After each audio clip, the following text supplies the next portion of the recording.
Okay. We are live. So, hi everyone. Thank you so much for joining us today. This is our final Opera in Conversation event. My name is Zerlina. I am the president of Oxford Contemporary Opera.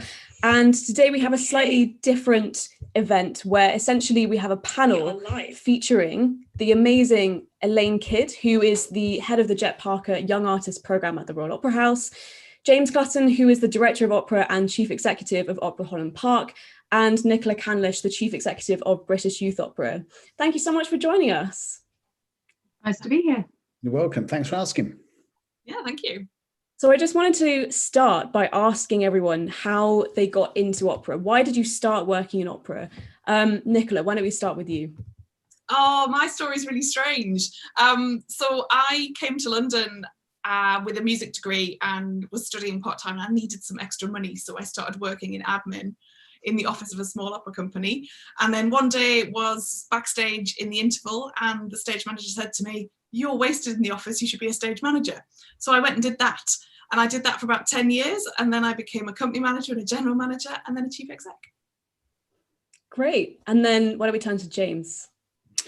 Oh, well, that's a very good stage manager she was as well in those days.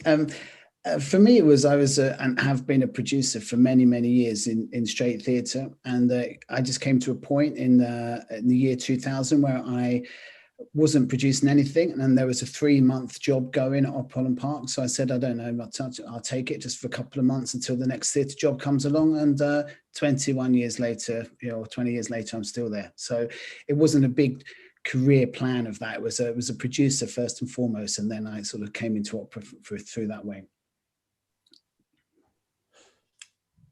Yeah, similar. Mine was not always destined to be opera. I was in theatre, and I basically heard of a job that was going where a German speaker was needed because I studied languages, and it was for doing a tour of an opera in Switzerland and doing another opera in London at the South Bank. And I basically went up for this job and got it. And then with opera, once you've got one job, you're very likely to let that lead on to the next job. And because I've got languages, opera assistants with languages are sort of very popular. So you do get offered a lot of gigs, and then I just didn't get out of it. Great. That's so interesting. Thank you so much for sharing those insights. So would you mind giving us an idea of what it is that you do now, and particularly the sort of companies that you work for? James, why don't we start with you? Okay. Thanks for that, guys. Yes. Well, I run a company called Opera Holland Park, which is in West London. It's playing opera in a park called Holland Park. So we did that very niftily with that name. We produce operas in a normal year. We produce 4, 5 or 6 operas in the semi-open air. Our theatre's open air, but it's covered on the stage and the auditorium. In a theatre of 1,000 seats. So we do a lot of outreach work, which is a big passion of mine throughout the rest of the year as well, and tend to sort of nurture singers and creatives, actually. So that's a couple of our big things. This year, obviously, it's been more of writing furiously on lots of pieces of paper and throwing them into the corner and starting again and looking at another plan. But I think that's generally... it's on the cheapish side of opera. The tickets, we don't have a long dinner interval, even though we're a summer festival. We just have an interval that's 25 or 20 minutes, whatever it is. So we sort of sometimes fall between two areas of, we're not a country house opera, but we are a summer opera, but we're not a metropolitan opera. So it's a strange one. Sometimes it benefits us, sometimes it goes against us. But basically it's about putting on opera that you want to come and see and not worrying about anything else apart from you buying your ticket, feeling comfortable coming in and watching a show, and hopefully we get people coming in to enjoy it and as much as they can. Great. Yeah, I actually have been going to Opera Holland Park for a long time. I remember my primary school actually had, I think, an opportunity to see one of your productions for free or whatever if you went with your teacher. So it definitely has like a very warm place in my heart. Elaine, can you tell us a bit more about the Jette Parker scheme? Yeah, it's Jette Parker. She's Danish. Jette Parker, Young right. Artists. Basically, they're company members of the Royal Opera House, and normally people are with us for 2 years. Very occasionally, we might take someone for a year for very specific reasons to do with them. But it's a 2-year company principles. We are predominantly singers, so it's about 10 singers, but we also look after a stage director every 2 years and conductors. So we've got a ballet conductor who hasn't started this year because of COVID, and we have an opera conductor and an opera repetiteur at the moment. And the exact number of music staff we take depends on the people who audition in any given year. And so it's managing their program, making sure that when they do go on stage, they're fit for purpose, and helping them find their artistic identity as they're at a stage where they're still developing when they join us. And hopefully by the time they leave us, they've got more of a sense of who they want to be in this profession and what they have to offer. So they're working on the main stage, doing roles and covers, working in the Limbury Theatre. We also do outside gigs, and they have a lot of training and coaching in between times. When I joined, we had just got some extra money to look at the diversity and inclusion agenda. So that's one of my big loves, is trying to get more artists in from different backgrounds and give them training opportunities, and then hopefully project opportunities as well. And then Nicola, why don't you tell us a bit about British Youth Opera? Amazing. Oh, Elaine, that resonates so much with me about trying to bring in different groups of people to opera, and I suppose James as well, with different audiences at Holland Park. So British Youth Opera is not about children. This is the most common misconception. It's actually for those who are already trained in their chosen field, but ready to bridge the gap between training and the profession. So for a singer at BYO, you could be anywhere between 18 and 35. You could even be older. Some of our basses are often nearly 40 because of the way the voice develops. There's nothing going to be held against you. As long as you're somewhere between training and the profession, you're very welcome. We have 3 training programs. We have our singers workshops, which are for singers at different levels. They are somewhere earlier in your training than later, and they'll teach you not about singing, but how to be a singer, how to be a performer, how to put the acting in with the singing and the movement. So it's great if you can stand there, but you then need to bring it all together and be a proper performer. And we have our thing that we're most famous for, which is our summer productions. We do 2 fully staged operas with sets, costume, lights, and we train all roles. And this is one of BYO's most unique features, is that our singers, stage management, costume, lighting, production management, every department has a trainee, at least one.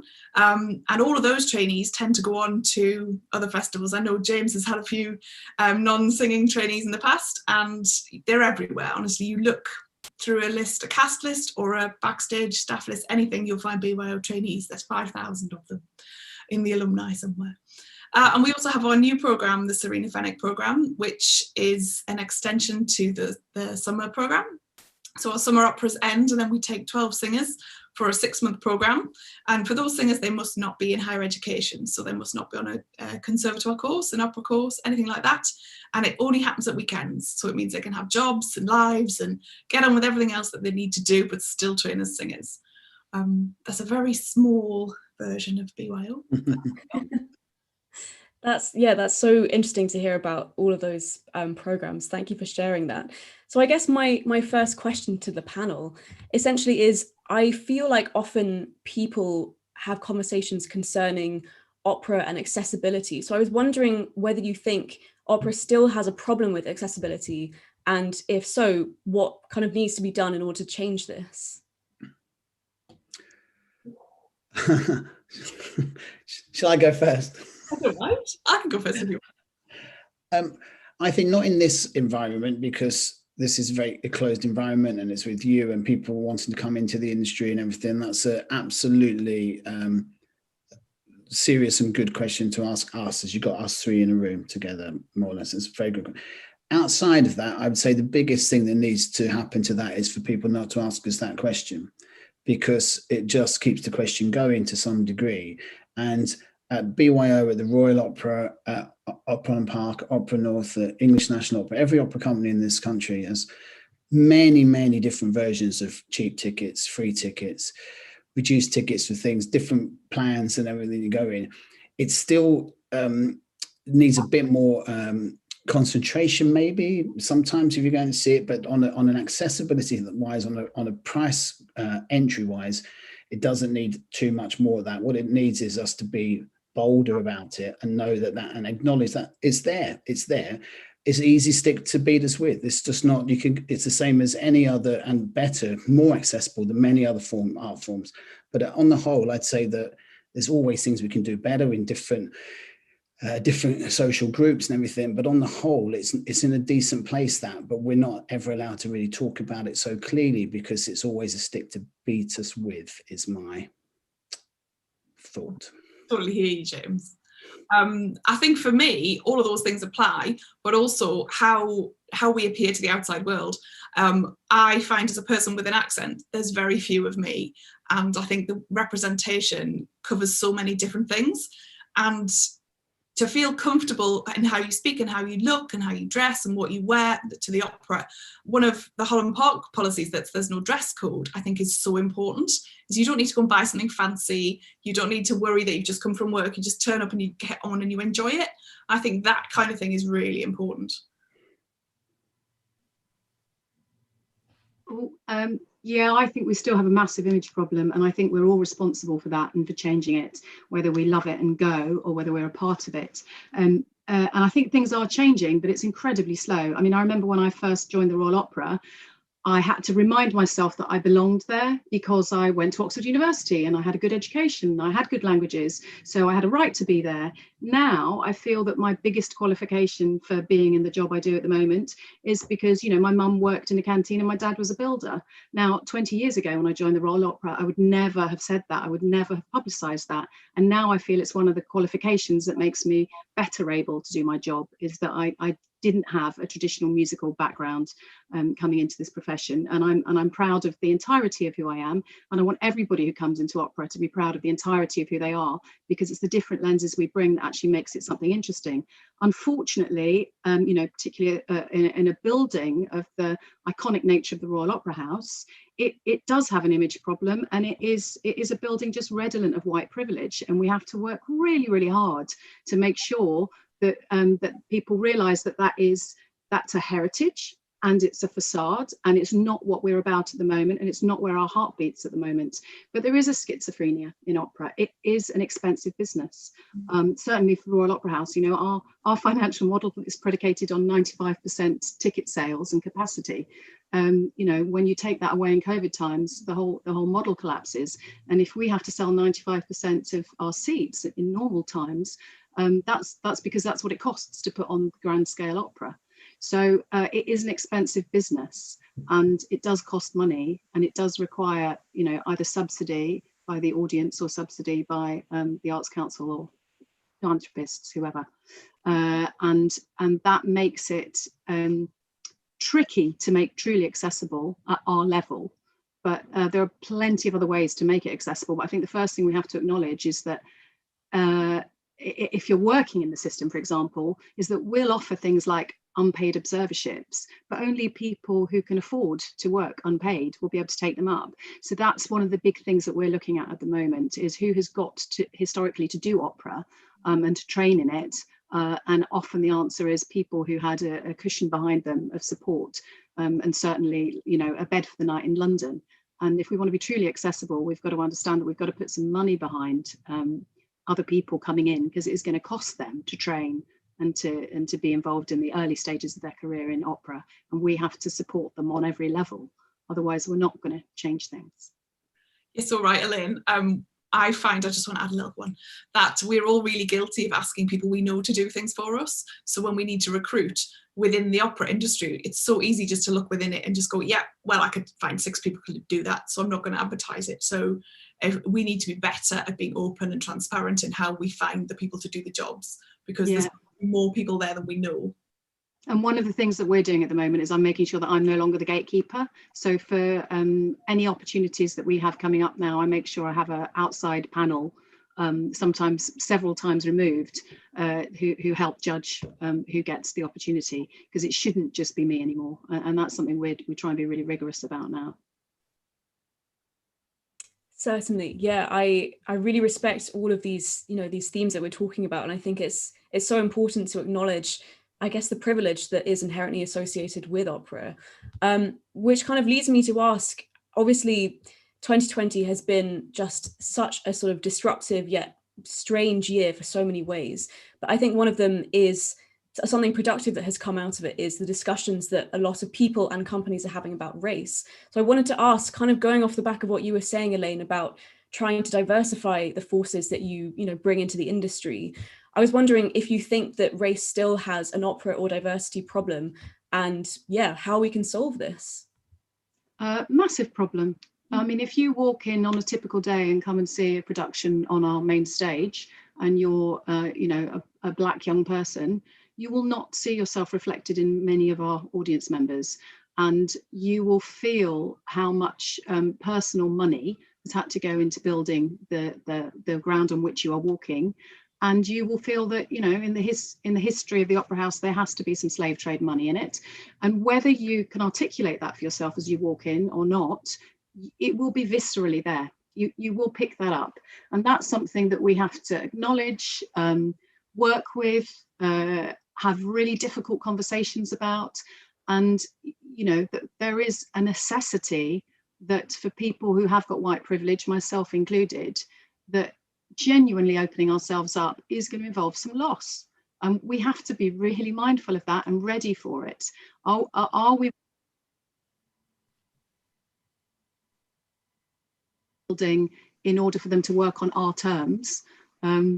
Or are we willing to go, well, our terms, we were lucky enough to have our terms for a while, and it's not about our terms anymore. This is an art form that belongs to everybody. We happen to be holding the structures at the moment, but help us create new structures. What doesn't help you as an artist with the structures that we currently have? What can we do differently?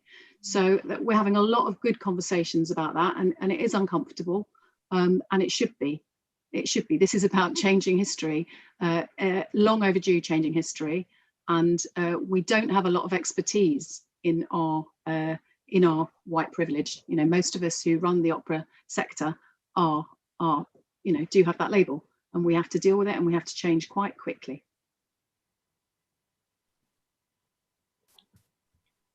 I think that there's a problem with the entry routes into opera. So in order to be a singer, for example, you're going to need to be doing classical singing lessons when you're at school, and that's the first cut-off point. So the National Opera Studio has a programme called Diverse Voices, where they've developed a funnel chart, which I won't take credit for because it's theirs, at the points at which the attrition happens, and you funnel away the people likely to work in opera till you're down to this little narrow set of white middle class people who, probably privately educated, can afford to have classical singing lessons in or outside of school, and therefore understand and feel comfortable entering the conservatoire environment. So if you don't fit into that box, how must you feel if you enter the conservatoire environment that is largely white and middle class and terribly old fashioned? We've got to fix that, and as Elaine said, it's up to us. And so one of the things that BYO want to do is address that entry point into opera, is look at what happens to the 15, 16, 17-year-olds who are cracking singers but have never considered opera. Why don't they consider opera? How can we get them to consider opera? And that's, I think, a really important way of looking at things. And how can we get their teachers to make them think that opera is even a route, because it doesn't occur to the teachers. And it's such a shame, because actually the Anglican singing tradition of choral blended voices that you tend to get people moving through that into opera training is not necessarily going to help them be large dramatic soloists on the opera stage. I think the gospel tradition of singing is much more likely to foster a really great solo opera performer.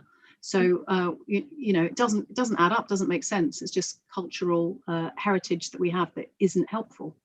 And when you look at the other departments, if you go into a drama school, they are a lot more mixed compared to conservatoires. So a drama school that teaches lighting and sound and stage management, production management, costume, all that they don't often teach drama, teach opera. There are only a handful that teach opera. So if we can mix opera into that environment, we are more likely to get technicians and designers and creatives who are from a more mixed background.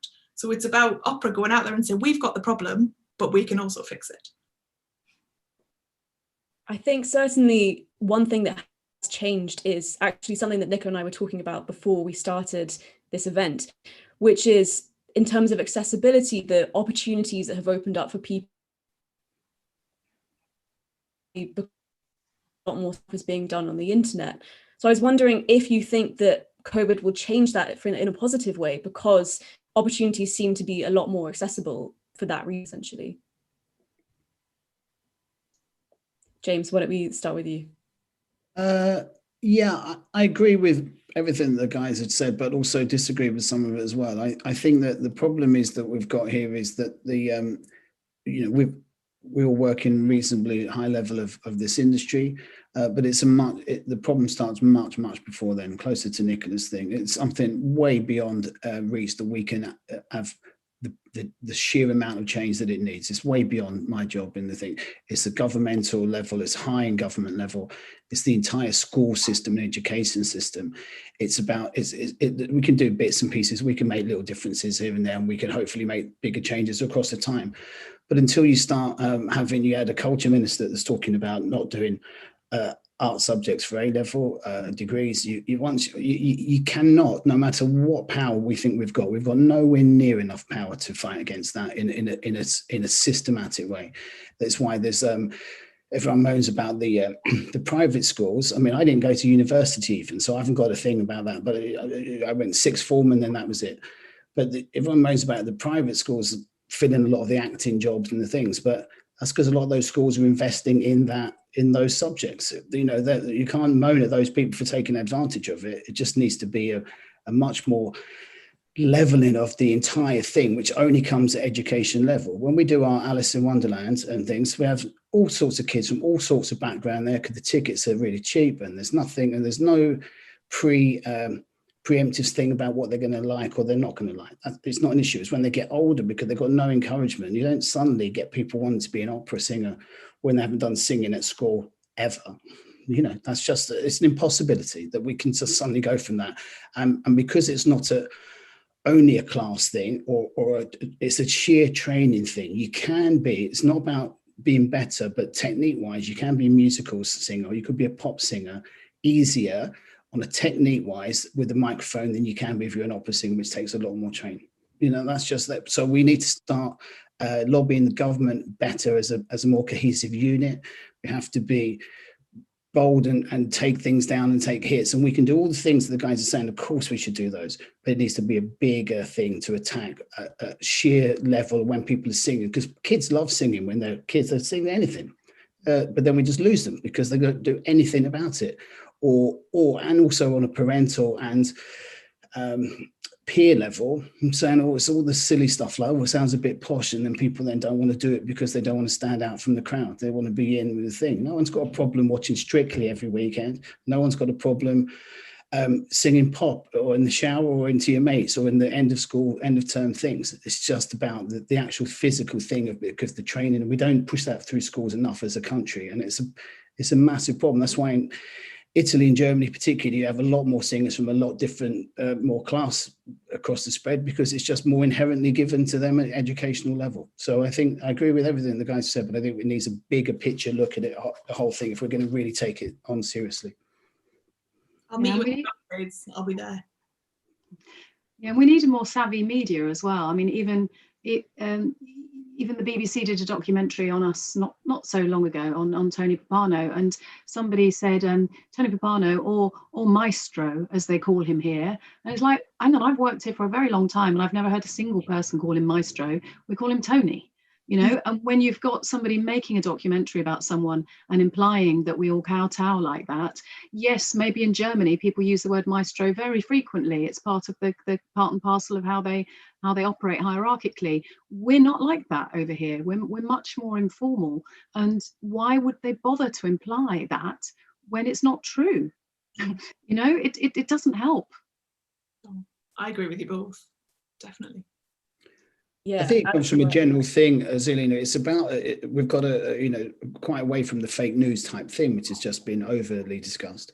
But it's the more of the lazy predictive text style of writing or presenting that it's easy to say. When I was just talking about our Alice in Wonderland, I did a TV interview years ago, and I was standing in front of the set, and they were talking to me about, and they said, how much are the tickets for 11 people in the orchestra and 16 on stage? And I said, they're £3.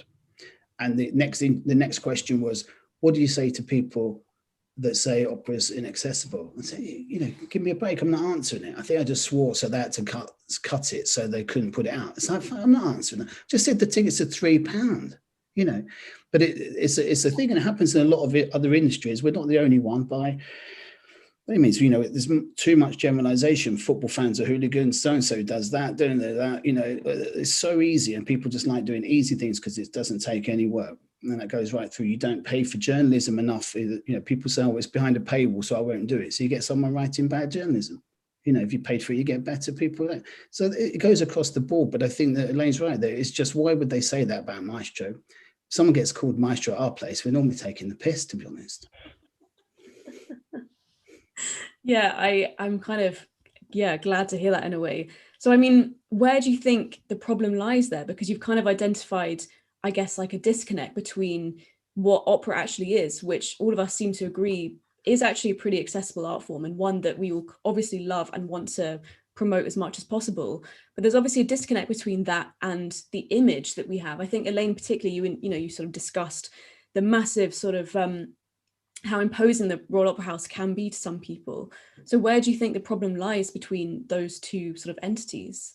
Well, I think James hit the nail on the head. It starts in schools, and people have funneled too soon into one direction or another, and they're not given a broad education. They're not given a broad arts-based musical education, and that's got worse and worse and worse for every single year that I've been in the industry. And while we say that only privileged kids can have access to these things, we're screwed.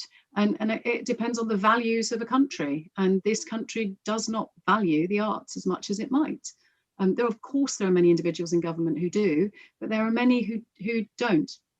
And I do think we're relatively Philistine as a country compared to mainland Europe, Scandinavia, anywhere, frankly. And I don't know if I'm allowed to say these things, but it's what I feel strongly. When you go to the opera in Germany, you can buy a beer and a pretzel for a few euro, and the ticket's cheap, and everyone's there in their trainers. That's more like it. Yeah. I think also, as Elaine, you kind of alluded to, there is clearly a funding problem. And I was wondering, obviously this year, the arts industry has been impacted dreadfully, as a result of the pandemic. So I was wondering what you think the future of funding will look like for opera, given the kind of drastic implications of COVID. I know it's a big question, but Nicola, you seem like you want to answer. It's a scary question, to be honest, right now. This is, I suppose, similar for James. This is something we spend a lot of time thinking about, and you too, Elaine, obviously. Most of our funding, we're Arts Council funded. We get the lowest level national portfolio, which we are incredibly grateful for. We get trust and foundation money, so you apply to a grant or a trust giving body, and they might give you a few £1,000s. Each application is really specific, and they often, trusts want different things. And the rest of our money comes up from individual donors. So what's happened this year is that a lot of trusts and foundations have closed their doors, either because they don't have any money, because their money was on the stock market and they pay out the dividends to people who apply. So there's either no money, or they've diverted their funds into COVID-based projects. So a lot of the foundations we might have applied to have said, actually, it's only for absolute disaster relief. It's not for like supporting any type of performance at the moment, it's for this. So we are worried that next year, what will those trusts look like? Will they go back to where they were before? How will the stock market perform? I mean, I can't predict that. I can produce operas, but I have no idea about the stock market. It's a massive minefield. And then you're looking at individuals. A lot of people give like £50 a year to become a friend, that kind of thing. What's happened to them? How's their income been like? People who support an artist at £1,000 a year or something, have they got more or less money at the moment? Are they more likely or less likely to give it away? Are people nervous about it? What we've found in some situations is people have, some of the higher net worth individuals have got a bit more cash because they've not done anything. So then, it's about teasing out those people and saying, now, come on, you really want to give it now? I've got nothing to give you back, literally nothing to give you back, because we're in a pandemic. I can't give you a live performance, but please, just thank you. You'll keep us going, and we'll honour you on the wall of fame for people who kept us going through the hard times. But yeah, it's a funny time for funding.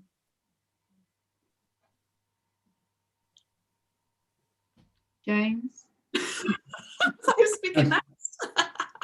Yeah, I think Nicola said it all there. Really, it's going to be very difficult, but I think that ultimately people will support companies that they feel close to or feel proud of at this certain point. I think that it's going to reduce it in some ways and maybe raise it in individuals' ways for particular support. I think people probably cut back on how many different things they support because they'll just try and focus it. But I think until we're out again, really all performing properly, it's difficult to say, and that's the problem. That's one of the problems that we've all got, because nothing's been done in any with any long or even medium or even short-term planning. Things like, I was meant to have a show on tonight. Actually, I was meant to have a show on tonight. We cancelled it a couple of weeks ago because we couldn't do it. But then there was, well, you can move it to the 4th. And, well, what's it going to be like on the 4th with a couple of days afterwards? There's no sense of that. So I think it's going to be difficult. But I think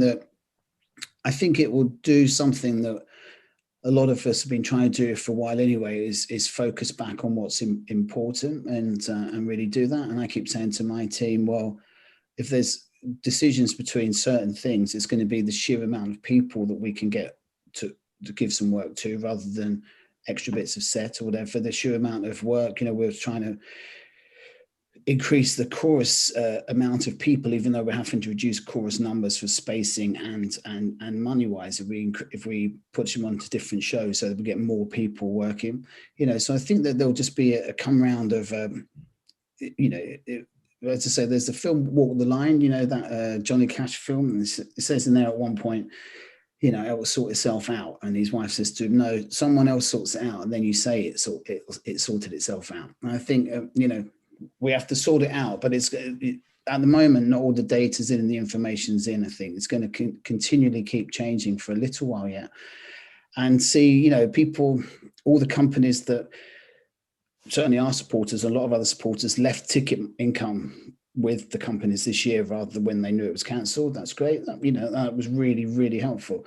Very doubtful if anyone would do that again, in fact, or if anyone would even ask them again, because I think it would be pushing it too much. So it's how that changes then. Do they feel more like they're going to really support you because you're in trouble, or are they going to say, come on, you've really got to knock me out and impress me? Because I think that a lot of things that people have got used to, sheer size of orchestras and things, are just going to be smaller for a while because of distancing and also money. And there's going to be a strangeness of companies putting work out that people in normal times might think, what are they doing here? But hopefully they'll understand a bit more at the time. So, apart from individual things, we're sort of lucky-ish in that we haven't got another proper full show planned until the 1st of June. We've got an outdoor theatre, so there's some positives there that we can try and focus on. But I think people are waiting to see how it sort of starts falling out over Christmas, after Christmas, I think.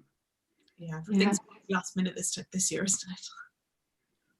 We're so grateful to philanthropists for keeping the faith, really, because they're the ones who enable us to keep going, keep planning. And every time we are able to perform in whatever way or shape, you just feel how important it is. I think the quality of the art, because people who are given a space to do something are so grateful to be working that they give every single bit of themselves, and you just feel the quality. I was at the dress rehearsal of a piece we did a month and a half ago now, and in the after the first 2 of the 4 pieces, I went into the toilet and just burst into tears. I was audibly sobbing with being moved by the art, and that was a one-person show, so it wasn't to do with the volume. Yes, there was an orchestra, which is lovely to hear all those different instruments combined after a desert of that, was just fantastic. But it was a solo performer in a piece told incredibly movingly that I'd just seen off the back of another performance just before that. And I was just bowled over by the enterprise and the creativity. Yes, we can't have as many players in the pit. Yes, they're socially distanced. Yes, that makes it hard for them to hear and blend in the same way, but the will has got stronger to do it. And that will is what is at the centre of the work that we all do. And that makes up for anything else that we might not be able to do in terms of scale. And I think people who have the money and keep the faith will enable us to keep going for the people later down the line who don't have the money to give us now, but would like to, pay a ticket price and come and see us. So on that note, then, do you think that the future of the repertoire that will be performed will change? Short term, absolutely. I mean, you know, we've undergone massive restructuring. It's an inevitability, as many other companies. Some have gone under altogether. We're lucky we're still here, but we've lost a lot of brilliant people who I consider to be the fabric of the Royal Opera House. They've dedicated their lives to that building and to that art, and they're no longer there, and it's overwhelming. But their spirit lives on in that building, and the people who remain will do whatever we can. And yes, it will be on a smaller scale. For example, you know, we've had some voluntary redundancies in the chorus, and so we have a smaller chorus now, and we will have to work within the means of a smaller chorus for a while. But that small chorus probably won't make you feel that they're smaller, because the spirit will soar. But, you know, we as individuals miss the people we've lost, and that's across the board. So, you know, you will see smaller sets. And when I see a smaller set, I don't experience it as less than in terms of the whole enterprise, if the enterprise is done well. But I personally I know that there are less crew working on it, that there are less stage management, that there are less artisans who've gone into the creation of it. And my heart breaks, but I still really value what comes out in the interim. And I think we will go back up. I don't know if we'll ever go back up to full capacity across all the companies across the whole world, certainly not in the medium term, but we will go back to doing large scale, probably just not so much of it, and not as quickly as we would like. Yeah, it might make it clear that no one produced Aida for a while, which in itself is no bad thing, so it might be all right. Yeah. I did do Aida. Never again. I think you're absolutely right, though. You've got to pick repertoire that doesn't require 2 separate choruses of 60 of each and absolutely epic orchestra full of percussion, because you can't fit it all in. It's absolutely the case, and I've heard of several ring cycles being postponed or cancelled. We're certainly picking rep that we know we can either use a smaller size orchestra without choruses, or if they are choruses, they're not as big, and it's just going to influence our thinking for a while. But there might be a glorious return to something massive in a few years' time, which I think everybody will enjoy all the more. It's quite exciting to see some smaller pieces given the status of larger stages. You know, there's huge benefits to this as well. Huge benefits. Just don't let me hear you. You know, don't let anybody hear me say that when you're not one of the people who's benefited, because the losers are far outweigh the winners in this world. So I think creatively we'll keep evolving, and artists will always develop and produce something marvelous. But so many artists, it's been an enormous cost to artists, artisans, and all the support staff that are in the arts, and therefore whatever we do has to be with cognizance of that, so that whatever we are allowed to do and do manage to do, we have to make it excellent. And should ever have been thus, but I think we're not complacent in the least now. No, we shouldn't let ourselves forget that we are very, very lucky to still be here. It's through our hard work, yes, but a lottery in some ways that we're all still here right now. So we have to recognise that when we're out there doing our thing, we shouldn't moan, and we shouldn't. And re-earn it every instance. I think that's a very honourable consideration. But Elaine, I really share your enthusiasm about the sort of new types of works that might be, you know, produced and put on the stage. And I was wondering whether you think that the sort of future reliance on the internet, for example, live stream performances, or for example, I know like the Opera House are doing performances in hyper reality. I was wondering if you think this will then become basically a large part of the new industry in a post-COVID world. Big question. Nicola, why don't you answer first? So, I mean, I don't really want to ever see another Zoom performance. I think that might change. I think I might enjoy live streaming again once that's not the only option. At the moment, it just feels like that's my only option, and I'm begrudge now. I just want to be there, which might change when there's more. I think you can save a lot of time and money by having meetings, and there are a lot of meetings in the opera production process. There's the whole bit that you can't see as an audience member. It's years of planning. So if you can knock a bit of the timing, the travel, the carbon footprint, the money off that, then that's great. Though I do value a face-to-face meeting. And one of the things we might do next year at BYO is look how we can integrate online training with the production. So prep work in advance, certainly for the stage management, we're looking to get them in advance to learn about how to mark up their scores, how to, research the bits, the things that you really don't need to be in the same room for, so that when we do get together, we can make best use of that, expensive rehearsal space that we've hired for so many weeks. If we can knock 2 or 3 days off that, it makes a massive difference. And as James said, we can give that to a person, we can give that to a freelancer, we can give extra subsistence, we can pay somebody's train fare. So it's about making little trimmings where you can that will ultimately benefit everybody. So no one's going to make any difference if they do some language coaching on Zoom. It's not going to make a massive difference compared to not having a show. So you take what you can. James, what about you? I think it's been quite a big part of the mega companies, plan for a while with Royal Opera and the Met and everything. That's absolutely fine. And if you're in Exeter and you'd like to see the Met and you can't find New York in the normal terms, that's absolutely brilliant in different ways. So I think it's been there for a while and it's going to stay there for a while. I think that for me, it never gets anywhere close to being like the thing. I mean, we're all very privileged in that.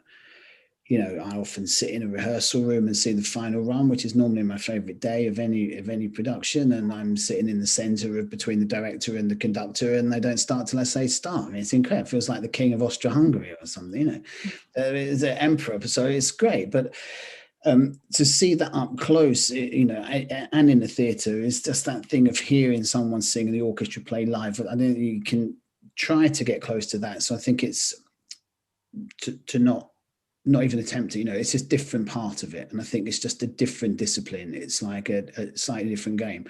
But as you said, if people, particularly as they can't go out at the moment, particularly some people will be wary to go out, even when a lot more people are going out. So it's sort of more important now than it was before. But I think ultimately you need people in to see into the theatre, because you can never really replicate being in a theatre or in a space when someone's singing and an orchestra's playing for that thing. That's the thing that when it often doesn't look, if people see galas on TVs and stuff and they think, oh, look, what do you see in it? But it can look nice, but when you're really there and seeing it, that's when it plays, because it's live theatre and it's a shared experience. It always has been between the performance and the audience, and the audience can have a good night or a bad night as well, and it's this thing that they're all created together, that why is no night ever exactly the same? And that's the thing, that once it's on film, it is the same, and that's just the nature of it. But I think it's become more and more important this year, obviously, and so I think that will feed in and might get a better balance about what's good on digital as well. Because it's lovely to see things digitally if they're well done. Imagination, it's just not point a camera at someone and do something. That's nothing in that at all either. So I think, it will do some good coming out, and it's been good for years, but it'll never replicate the thing for me. And that's the thing that the biggest part for me of film stuff is to remind people at home why they love it so much, to make sure they actually go to the theatre when they next can, however they can. Yeah, I don't really have anything much to add to that. It's a very different experience, digital, and we're really young in it. So, we're not going to compete with other things that you can open up your computer and see, and we shouldn't try to compete. The difficulty I find at the moment is understanding who is watching us digitally and what they want, and when they do watch, what's their engagement? Are they just curiously flicking through just to hear a few minutes of different people's voices and then shutting it down again? Or are they able to engage with the drama in a whole piece, a whole aria or a whole duet? And we don't have the tracking to work that out. I guess we could pay for that kind of tracking, but would it really be worth it in something that isn't our main bread and butter? But I think the positives of it is, for me as someone who's a theatre director by training and trade, you cannot sing and act badly on Zoom and get away with it. You might be lost in an individual production, but if you are going to be close up on somebody's screen and you are not great, we're going to be turning you off. So you have to be able to sing whatever piece you've chosen to put in front of a camera well, and you have to know how to work that camera, or your director has to know how to work that camera, or a combination of the both, you know, because we're all Netflix literate now, and you can't be clunky. And so hopefully that will then also translate back onto the main stages. When you see us live, all the acting will have gone up a notch, because people have had a chance to study it a little bit more on their screens and go, oh yeah, that doesn't work, does it? And I might need to do this, not that. Oh, I'm looking forward to that. Yeah, I think that definitely presents a sort of a possibility of new opportunity for people. And I think for me, something that I really enjoyed is, you know, obviously not having able to either go to a live performance or, you know, direct one myself, is actually just tuning into all of these older performances I might have seen on the stage a few years ago that I can watch again. I can think, oh, I remember that. And, you know, oh, that was slightly different that time because, you know, when I saw it, that singer did this, whereas this one, you know, has done that. And I think it's certainly an opportunity to sort of self-improvement in a way. Something else I wanted to talk about is actually something which I feel like has sort of not been discussed that much recently, even though it's obviously a big political movement. It's the dreaded B word of Brexit. I was wondering how you think, in a sort of post-Brexit world, how you think the opera industry might change, and whether it might be an opportunity for nurturing more British talent, or whether you think it will still continue to try and be an international art form. I wonder what the panel thinks of that. James, why don't we start with you? Yeah, I think it's whatever the opposite of a perfect storm is with COVID and Brexit at the same time. I mean, I think we've obviously all done something wrong in a previous life to get that together.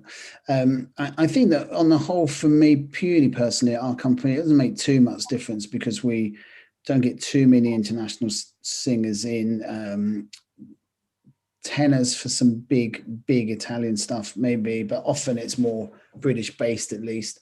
But I think it's going to affect the zipping around a bit of a performance there and two performances here, and I think that's going to be tough for those singers and the houses.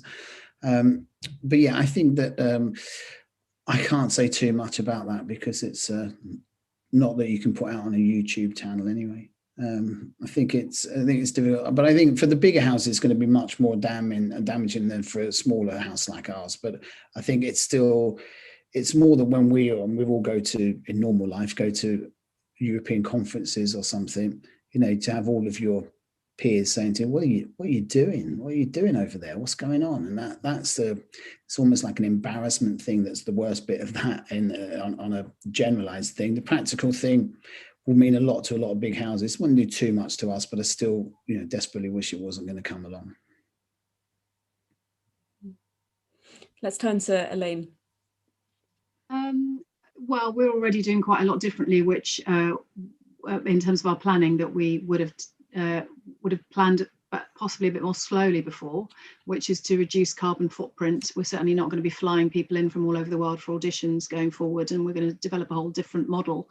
And also, I think it's immoral, now to fly people in for an audition, quite a lot of expense, and certainly expense to the planet for an audition. And I hope that will stop, and that we'll start to use Zoom technology to be able to hear people and trust it, and trust colleagues on the ground in other places as well. And then when we do travel, we want to add value. We want to make sure that if we're going somewhere, we're going to deliver a support service for the sector, not just again fly in and hear people. So I hope that everybody will. I think everybody will use all their trips more responsibly, and I do hope that we nurture more British talent. There's so often you hear artists saying, "I can work anywhere, but not for my home company," and that's crazy. We all need to know the artists who live on our doorstep, and if they're great artists who are able to do roles, why do we need to bring in these exotic creatures from elsewhere? If we've got exotic creatures on our doorstep, we just need to learn to value them all. I do worry for British artists and the European connection massively, because we don't have enough companies and enough audience to support all the artists who've trained and live here. they do need to go abroad to have a fully rounded career, and they're not going to be picked over a European counterpart for whom you don't need to fill in the visa paperwork, and you'll probably only have a certain amount of quotas for people you can bring in from the UK, and it will be small. So I really, really worry for UK artists. Yeah, it's heartbreaking for them, actually, heartbreaking. And Europe, people wanting to travel to Europe and have lives that my generation had, it's gone up in smoke. It's yeah, don't get me started, Zerlina. Right, let's turn to Nicola instead. I agree with you both. The last time I was at the Opera Europa conference with you, Elaine, we were mocked as a country by everybody in Europe constantly for the decision, and we had to go around saying it wasn't us, we didn't ask for this, and nobody here did, by the way, from Britain. And as Elaine said, a lot of young singers go particularly to Germany to work on a young artist program, which might last 2 years, and it's a really well-established route into finessing your craft. When you finish training, you've done all the things like the National Opera student Jette Parker, and now you go and spend 2 years in a German opera house really learning your craft and finessing it. And if that's not an option anymore, what's going to fill it? As Elaine said, there's not enough companies in the UK with that level of permanent positions or stable positions. The portfolio career is something that's really well established. It's singer and singer slash. You need to do more than one thing in order to survive. So how is that going to manifest itself? And then, as you know, the imperfect storm that James mentioned, if you add COVID on top of that, all the jobs that you would have done as your and or your slash, what are they now? Never mind considering what roles are going to be available as a performer. So the whole thing is just a complete mess, to be honest. Well, on that positive note, let's turn to some questions from our audience. I'm actually going to start with a question which actually kind of ties in with what you were just saying, Elaine, which is essentially seeing as, you know, the global pandemic has affected everything a lot, and in particular since we are giving more consideration to the environment, how do you think the opera industry will kind of respond to environmental concerns that are being brought about as a result of this year? James, why don't we start with you? I think Elaine's already answered that in many ways. I think that's so we wouldn't, we're not big enough to be auditioning, flying in people to audition like that, but we would fly them in if we needed someone to do a role, which we still probably would do because there's not too many. But yeah, I think that all of those considerations should be there anyway. You know, we're working with a lot of independent businesses this year and smaller owned businesses to do things like the bar. We do all of our sets go into recycling anyway, for set things. So I think that we can only try little bits, but I think that yes, some of it was coming anyway. And I think, as Elaine said, I think she's absolutely right on that. All this has done in that regard is just push the pedal down a bit more. And I think some of those changes that some people in some positions in some companies were maybe just clinging on to let's keep it like it was. I think this is the last bit of that now. This will just fast track that sort of stuff through. And this is something that a lot of us have been looking at for a while. I think it's just going to make it clearer and cleaner now to do that. Nicola, should we turn to you? I'd agree with that, James. One of the things we're looking to do is find ways to make our productions reusable after we've done them. So can we sell them on to someone afterwards? Can we co-produce? So the sets, the props, the costumes go on and have a second life. And the time and effort that's spent in putting that show together can actually be reused. Wherever you can use reclaimed materials, it's really difficult in theatre to do that unless you design a show that looks like that, is quite rustic. It's really easy to hire costumes at our level anyway. It's not if you're at the Royal Opera House. If you've got a really bespoke production designed in a really particular way at a really big house, hiring is probably not an option. But for us it is, so we'll continue to do that. It's also really cost effective. And then simple things like trying to send people on the train, or if you do need to drive, can we put 3 or 4 people in the same car? Tricky with COVID. Perhaps it'll be okay by the summer, but it's trying to think round which is more dangerous, which is better, carbon footprint in the car or COVID. Oh, this is tough. But, you know, little things, use local suppliers. As I said before, spend your money on people, not things. We've all got too much stuff anyway, so why clutter up our prop stores with yet another grandfather clock? Somebody will have one. You know, go and borrow it. Spend the money on a man with a van that's going to give that person some money rather than buying the clock. Simple things like that. Yeah, I mean, even before COVID hit, in the last show that we opened and fortunately managed to close as well, the day before we were sent home anyway, was a completely recycled set with costumes from charity shops. And that was part of the ethos of that particular production. And it worked really well. I mean, this year, the production will be black box and nothing. You know, maybe even as serious as performers' own clothes, but we still hope that the effect of it will be just as good. But I think the dinosaurs are going, so that there is a generation of managers who only know how to produce opera in one way, and they've been really badly hit by this because you can't produce opera in that way anymore. So it's adapt or die, and while you're doing the adaptation, you're including obviously all the carbon improvements, and it's all part and parcel of the same thing. It's let's make opera much more responsibly and remember the heart of why we do it. I think it's good times for the climate with this happening. Yeah, I hope so, and I think that's definitely a very honourable motto. We just have time for one more question, which is to the panel. As people who are also directors, producers, company managers, what advice do you have for young people wanting to get into these roles specifically? Let's start with Nicola. Well, I'm going to say do something like BYO. It is unfortunately still all about contacts and all about exposure. So whatever role you want, you need to build a network. It is getting less like that, but you still need your network. So do things like BYO, which is good training. You do get some money. It's not just you flogging your guts out for no pay. You know, there is a recognised framework around it. Go and see as much as you can. Try and find a mentor. Find people who do the role you want within the industry and ask them questions. Most people are very happy to talk, but not if you pester them too much. James, let's turn to you. Well, in a producer's job, one of the things Nicola just said there is the main thing is see as much as you can. And I think that see as much as you can you don't like as well. You know, I think it's the big thing that when you're a producer, it's about the bigger picture. I've lots and lots of people in various things, singers, directors, stage managers that do their jobs really well. My job is to see the bigger picture of it. And so it's just seeing that, how it comes together. But the more you see why you don't like things, why you think you can make that better, and looking at it like that and just pulling all those things together.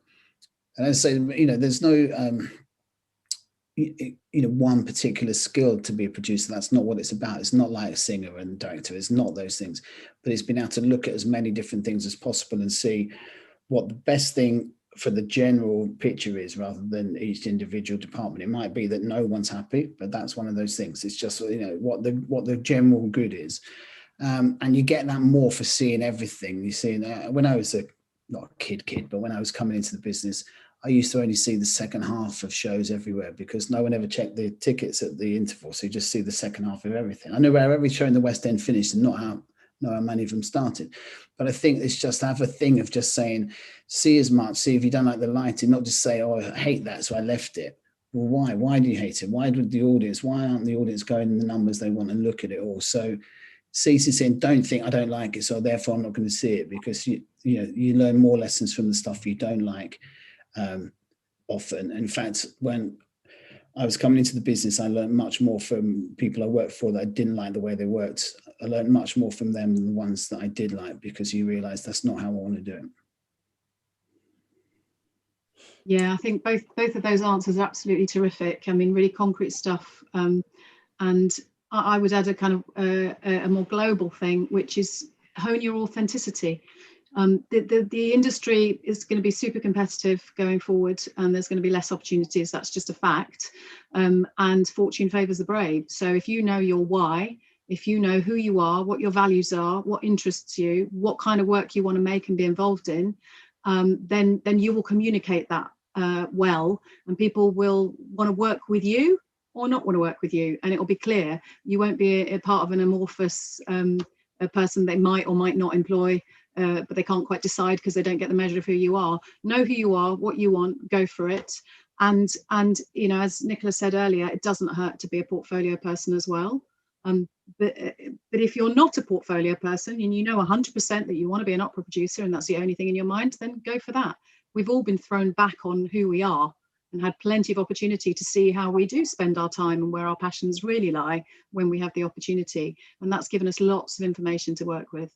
And for singers, I think it's been a great time, actually, not financially, but in terms of learning your craft. If you have had the fortune to be able to spend time without the need to go out and make a living, but you've had time to be at home and honing your craft, the depth that has been created in people's artistry through having the time for research, for reflection, for languages, for their own little peccadillos, whatever they are, to be able to invest in them, will only enrich our industry. Well, that's all we have time for, but can I just say a huge thank you so much to James Clutton, Elaine Kidd and Nicola Candlish. This has honestly been such an enjoyable event, and I'm really glad that you were able to make it today. So thank you so much. Thank you for having us. Yeah, thank you for having us, and thank you to everyone who's watching. Well, exactly. I wanted to say a huge thank you to our audience, and thank you for everyone who's joined in and joined these Zoom calls and watched everything to do with Opera in Conversation. We will be coming back next year, but for now, we'll be taking a break until the end of the year.